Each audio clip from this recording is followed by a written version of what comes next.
ജില്ലയുടെ കുടിവെള്ളക്ഷാമത്തിന്റെയും കുടിവെള്ളം ലഭിക്കാനായി ജനം നടത്തുന്ന പെടാപ്പാടിന്റെയും ദയനീയ ചിത്രം തുറന്നുകാട്ടുകയാണ് ഇവിടെ. വടക്കാഞ്ചേരി കുടപ്പാറയിൽ നിന്ന് സിറ്റിസൺ ജേർണലിസ്റ്റ് കോടന്നൂർ ധനേഷ് അയച്ചു നൽകിയ വാർത്താ ദൃശ്യത്തിലേക്ക്. ഇത് ഏതെങ്കിലും ഒരു ഉത്തരേന്ത്യൻ സംസ്ഥാനത്തെ വരൾച്ചാ ദുരിതത്തിന്റെ നേർക്കാഴ്ചയല്ല.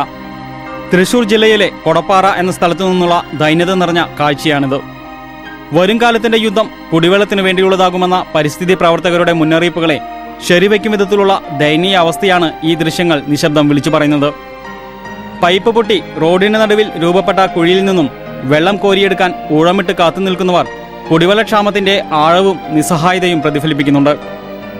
തൃശൂരിൽ ജ്വല്ലറി ജീവനക്കാരനായ ധനേഷ് കൊണ്ടയൂരിൽ ഒരു വിവാഹ ചടങ്ങിൽ പങ്കെടുക്കാൻ എത്തിയപ്പോഴായിരുന്നു ഇത്തരമൊരു ദൃശ്യം ശ്രദ്ധയിൽപ്പെട്ടത്. വരൾച്ച രൂക്ഷമായ ഉത്തരേന്ത്യൻ സംസ്ഥാനങ്ങളിൽ മാത്രം പ്രകടമാകാറുള്ള ഇത്തരമൊരു ദൃശ്യം സാംസ്കാരിക തലസ്ഥാനത്തെ ലജ്ജിപ്പിക്കുന്നതാണെന്ന് ധനേഷിന്റെ ദൃശ്യങ്ങൾ പറയാതെ പറയുന്നുണ്ട്. ഇതിപ്പോൾ ഒരു 1.5 മാസമായിട്ടാണ് അവർക്ക് ഇപ്പോൾ ഈ റോഡിൽ നിന്ന് തന്നെ എടുക്കണമെന്ന് പറയണം, വെള്ളം എടുക്കുന്ന പറയണം. അപ്പോൾ ഇനിയിപ്പോൾ ഒരു ഇലക്ഷന് വേണ്ടിയിട്ട് വോട്ട് ചോദിക്കാനായിട്ട് വരുന്നുണ്ട് കുറേ പേര്. ഇതിന് ഒരു മാർഗ്ഗം അവർ കാണുന്നില്ല എന്നാണ് ഇവരുടെ പരാതി. കൊണ്ടയൂരിലെ കുടപ്പാറയിൽ ബസ് റൂട്ടിലാണ് 1 മാസം മുമ്പ് പൈപ്പ് പൊട്ടി ഇത്തരമൊരു കുഴി രൂപപ്പെട്ടത്. സ്വതവേ വെള്ളത്തിന് ക്ഷാമം നേരിടുന്ന ഈ മേഖലയിൽ പൈപ്പ് പൊട്ടുക കൂടി ചെയ്തതോടെ കുടിവെള്ളം തീർത്തും അന്യമായി.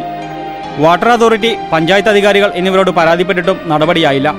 കുടിവെള്ളം കിട്ടാനായി പൈപ്പ് പൊട്ടിയ ഇടത്ത് രൂപപ്പെട്ട കുഴിയെ ആശ്രയിക്കുക പതിവായി മാറുകയായിരുന്നു.